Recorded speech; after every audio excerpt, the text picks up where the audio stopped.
It's been fourfold, hasn't it, this championship so far this season? We've had 4 different changes of lead in each of the 4 races as well, and 4 different championship leaders in 4 consecutive Grand Prix. Are we going to have high fives all round at the end of 66 laps of the Circuit de Catalunya? We have 5 lights on ahead of the drivers, and away we go here in Barcelona. It's a decent start from Maldonado, but Alonso's gaining on him as Maldonado pushes him on almost to the grass. Raikkonen's got ahead of Grosjean. Perez settling in 5th place there. Rosberg down the inside of Sebastian Vettel, is getting swallowed up, but there's Fernando Alonso into the lead by the time they get into turn 2. He's done it again, the local hero, and he's got out into the lead. Perez going wide, Martin. Left rear puncture for Sergio Perez. He's got a long run to the pits now. Alonso with an easy lead. We see Rosberg up the inside then of Grosjean. Michael Schumacher had a good start too. Force India's there still side by side. But it looks to me like the Mercedes have had as good a start as anybody. And look at that then. Vettel right up the inside of Kamui Kobayashi. Mark Webber trying to follow him. Jenson Button trying to follow him through. Here's Webber.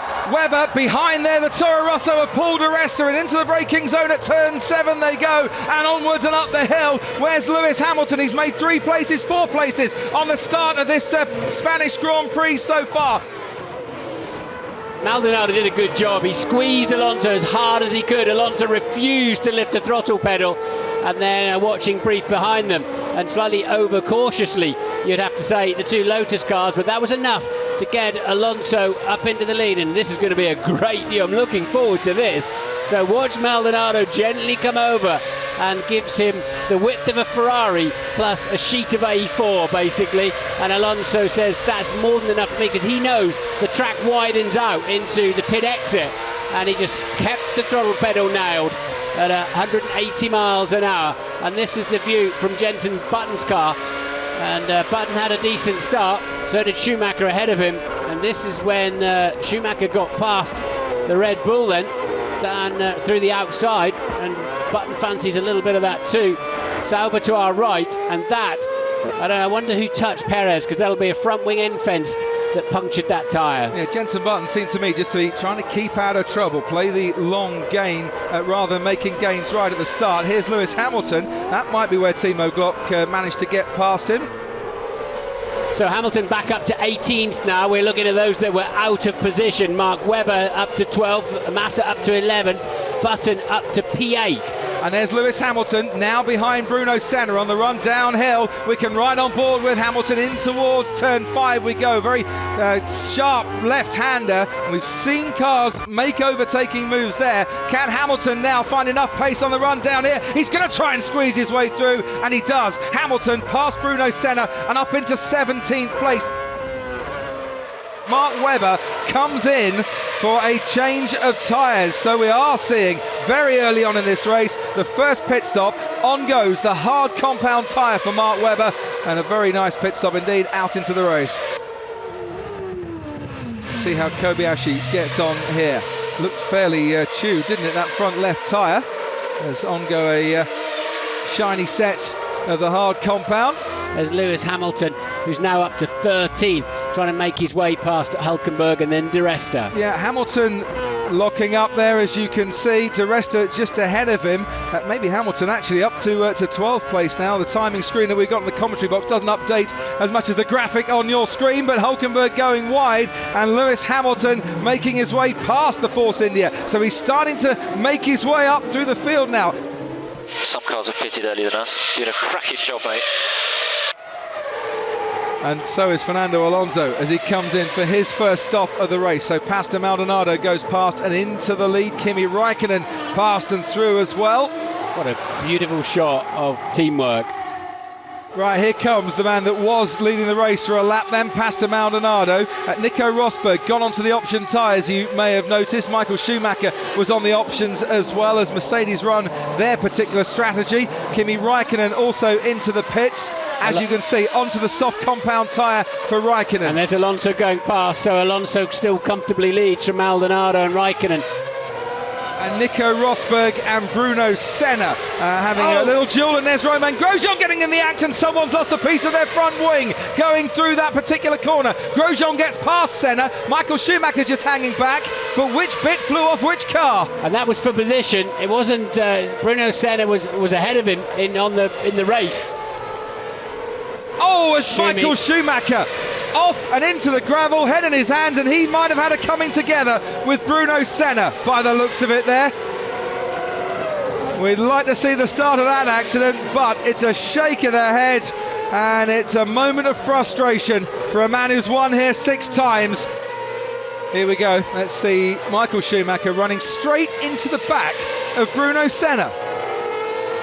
It looks as if they were nearer the corner than Michael realised. He's trying to swap sides and misjudged it. Lewis Hamilton maybe not going for that 2-stop strategy. His tyres were... Oh dear, what's happened? Another problem at the pit stop for Lewis Hamilton. What did he run over? Was it a wheel gun as he exited the pits there? But for once, the rear left went on properly. And sadly for McLaren, they still can't get it 100%. Someone at the back, was the jack still attached at the back? The top 3 are still out on their own in terms of lap time. 7 seconds cover those top 3. Alonso, Maldonado, Raikkonen. Where is the Lotus race pace we were expecting? Well, here's a decent bit of pace from the Lotus down the main straight. Romain Grosjean gets past Nico Rosberg into that first corner. Here comes Paul di Resta, sorry to interrupt, but he's swept very easily past Mark Webber and up into 9th place. Webber on tyres that are slightly older, but should still be competing out there on the track with the Force India. Looks like he's in major problems, doesn't he? Because they're sweeping past Mark Webber, Jean-Eric Vergne, and then Felipe Massa. Lewis Hamilton manages to get past Nico Hülkenberg going into turn 4. Massa has now managed to get clear of Webber. Now he's got Lewis Hamilton all over his rear wing as well. Hülkenberg fancies a go at Webber, and this is a cracking battle for the minor points placings at the moment. Yeah, I think Webber's donkey's giving up on him or something, because he's just got no basic fundamental speed. It's not just on the corners, it's everywhere. We've got a new front wing being prepared. Yeah, he's coming in right. It just came down to McLaren to find out if there was any further damage to Lewis Hamilton's car. They said it was fine. It looks like the pillars are actually slightly damaged. Actually, it's where the nose hits actually joins on to the car itself, but they say it's the front wing. He's lost another 14 seconds or so and gone out. DRS open for Lewis Hamilton down the main straight. He's got a nice slipstream as well, pulls out to the left hand side. He's going to try round the outside. Lewis Hamilton can't quite make it stick, has to yield to Massa, but he was oh so close there to moving past the Brazilian, and unlike in 2011, at least they didn't touch. Pastor Maldonado comes into pit for Williams. Off goes the hard, on goes the hard. Maldonado back out again. And now that's interesting. It's Williams that are calling the shots now. Ferrari, and we've got yellow flags waving as an HRT on the side of the racetrack there. And so now Williams are forcing Ferrari's hand. He was 1.4 behind. This needs to be the outlap of his life. That Williams is absolutely flying, and this is why Fernando Alonso is spending so long behind Charles Pic. That's an angry wave from the Spaniard. Can he wave bye-bye to the lead when he comes in for his next pit stop, I wonder? Absolutely. We saw it. So he's followed Pic for 4 or 5 corners then as Ferrari get ready.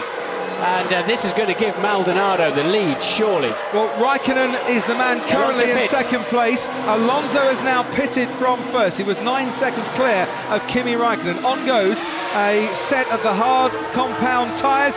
Out goes that Ferrari. There in your screen, you can see the Williams powering down the main straight. Alonso can only do 100 kilometres an hour. Pastor Maldonado, who just sets the fastest lap of the race, now gets past Fernando Alonso, and he is a long way clear of the Spaniard. The Williams is in front of the Ferrari. 7 seconds ahead of Alonso. It goes Kobayashi and Sir Jenson Button. Oh, and they touch going into turn 5. Round the left-hander, Kobayashi gave Button a bit of a shoulder barge there, and wheel to wheel, Button came off second best as Kobayashi moves himself up into 7th place. He went in there, the door was open, he walked through the door. and gave Jensen a little touch just to move him out of the way. And you know, the fact that those wheels met face to face, the tyres met face to face, is through skill, not luck. That's it. Look, just give him a little touch, remind him who's in charge. DRS wide open then for Sebastian Vettel. Button having to go to cover it. Vettel goes down the outside. Will he sweep through and take that position? He certainly will. Vettel with a lot more confidence and grip, there's no doubt about that. Jensen not having a great day. Kobayashi knocked him out of the way, and then Vettel breezes around the outside. Quite a squabble going on there. We've got Hamilton right up underneath the two Toro Rossos. He's got past one of them. Slots nicely in there, and now fancies getting past Jean-Eric Vergne round the outside. Lewis Hamilton. Vergne doesn't give him much space, but certainly gives him enough. And the fact that he's got fresher rubber on his car allowed Lewis Hamilton the grip that he really needed to get round, get past. Oh, right rear there, right rear, very slow on. Well done, the pit crew there for not releasing Sergio Perez while that mechanic was scrambling out of the way, but whatever happened has cost Perez this race. Di Resta, Massa, Button leading the way through turn 7 and 8. Look at that slide. No grip whatsoever for Jenson Button coming through there and having to adjust before he hit that very large curb on the outside of turn 8. In now towards the hairpin they go. Lock-ups all round. Di Resta and Massa getting very close. Massa squeezes his way past Button, senses his opportunity. Yellow flags waving though. I wonder if Jensen will be deemed to have overtaken under the yellow. He was just I think he was ahead before he got to the yellow zone, but we'll find out. Well, the yellow flag's waving at turn 12. That move was completed by the little kink that is turn 11. Borderline, isn't Maybe. it? Toro Rosso peels off, and the train has lost about 4 carriages in the past couple of laps, but still Jenson Button is having a go. And Felipe Massa approaching top speed down the main straight, 195 miles an hour, wheel to wheel as Button goes past and into the first corner ahead of Felipe Massa. Into the lead after 41 laps, and now comes in for what will be his final pit stop. Hard compound tyre going on is taking a long time. Maldonado has lost time at that pit stop. 2 seconds, 3 seconds maybe. I wonder how crucial that will be. 6-second pit stop. Problem at the rear of the car. How many left rear tyres have been a bit troublesome this season going on? Ferrari now come out into the pit lane for Fernando Alonso. Kimi Raikkonen will move into the lead unless he comes into the pits, and we watch and see just how good this pit stop is. And Raikkonen's going to hold up Maldonado on those different tyres, there's no doubt about it. There goes Raikkonen and Maldonado, there's the advantage they have. But really it's going to be fascinating to see how long Raikkonen stays out there. This is playing into Ferrari's hands. It is. Maybe Fernando Alonso might get stuck down behind Kimi Raikkonen. Did his DRS flap just activate a bit there, Raikkonen? He's coming up the inside. Maldonado, he's going for it into turn 1. He's got the lead back, Maldonado. Taking him 2 laps to do it. Crucial. Absolutely crucial. Alonso's done a new fastest lap there, a 1:27.3. And now he's got to pass Raikkonen. The protection point is before the last corner, and it's about now they can open it, and surely Alonso's got enough. He's halfway down the straight and he's got enough. Just easy, wasn't it? Any thoughts that Kimi Raikkonen had of holding Fernando Alonso up for as long as he can? Let's face it, he is the man that got kicked out of Ferrari to make way for Alonso, just completely nulled by the DRS advantage, and look how he's sweeping away now. He's going to be in the DRS activation mode here, Fernando Alonso. He should be quick enough. Look, there it goes. 750 metres down this main straight. Alonso can now attack past Maldonado down into turn 1. He's a little too far behind to get by on this occasion, but this is now the battle for the lead. Down the main straight we come once again at the Circuit de Catalunya. Past to Maldonado, 0.8 of a second was his advantage. Only 0.8 of a second. It's not going to be that for long. Alonso's gaining, but not gaining enough. That's incredible. Bit of slipstream, bit of DRS, and you can visibly see the thing. Back on board with the Sauber. And if Vettel stays on at the sort of pace he's doing, he could well catch this pair as well. He's got Hamilton next up, then Kobayashi and Rosberg. So he's a total then of... Oh, and look at this then as Kobayashi does the little tap. Does it work on Nico Rosberg? No, tap front to rear. Wasn't going to throw Rosberg out of the way. But you see, that's what you want as a driver when you're following behind. You want to see these lock-ups. You want to know that there is a chance. Keep yourself keen and interested. They're definitely going to come under pressure from Vettel if he clears Hamilton quickly. If they start messing around. He's close enough here to have a go, Martin. Rosberg locks up again. Kobayashi squeezes down the inside, didn't even need the tap. Maldonado seems to be pulling away, and the last 3 laps from Fernando Alonso, preserving that lead that he took after the second round of pit stops when Williams pitted first and Ferrari didn't cover them for a couple of laps. This is his chance then. Kurz will be fully activated, but will he be on the rev limiter? Hamilton moves to the inside to defend. Vettel's got more grip, he can go down the outside, he's got a better sweep into the first corner, and Sebastian Vettel takes over 7th place. Sebastian Vettel through on Nico Rosberg, up into 6th place. Raikkonen will be right with Alonso. I think Alonso settled for 2nd now, and that's how much more grip Sebastian Vettel's got. Can now drive him up the hill. Johnny Cecotto, 6th place at the US Grand Prix West in 1983, the best result by a Venezuelan in Formula One. 1983 that gave us that magnificent season where 5 different drivers from 5 different constructors won the first 5 races. And now in 2012 we might be on for a repeat as Pastor Maldonado makes his way now down towards the chicane and one more corner after it. In 2012 we had 4 from 4. It's now going to be 5 out of 5. Another different winner. A new winner in Formula One. It's Pastor Maldonado ahead of Fernando Alonso. Kimi Raikkonen's challenge. He came close but not close enough. And down at Williams with their first Grand Prix victory since Juan Pablo Montoya in 2004. They realise why they come racing and why they love Formula One. What a victory for Pastor Maldonado and a Williams team that are back on top. I need to say that I'm pretty happy because the car was so competitive since the first lap. Fernando did a better start than me, but I was just following the pace, and it was so great. I think it's my first podium and my first victory, so you can imagine what I feel.